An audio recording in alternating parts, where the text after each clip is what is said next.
The High Commissioner Michelle Bachelet is today ringing the alarm at the apparent international indifference to the rising civilian death toll caused by a succession of airstrikes in Idlib and other parts of northwestern Syria, namely Hama and parts of rural Aleppo. Despite repeated calls by the United Nations to respect the principle of precaution and distinction in their conduct of hostilities, this latest relentless campaign of airstrikes by the government and its allies has continued to hit medical facilities, schools, and other civilian infrastructure such as markets and bakeries. These are civilian objects, and it seems highly unlikely, given the persistent pattern of such attacks, that they're all being hit by accident. Intentional attacks against civilians are war crimes, and those who have ordered them or carried them out are criminally responsible for their actions.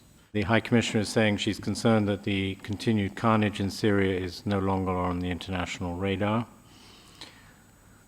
Several hundreds of thousands of children, women, and men have been killed in Syria since 2011.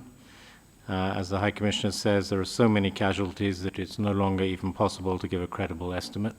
Now, as the High Commissioner says, airstrikes kill and maim significant number of civilians several times a week, and the response seems to be a collective shrug, with the Security Council paralyzed by the persistent failure of its 5 permanent members to agree to use their power and influence to stop the fighting and killing once and for all.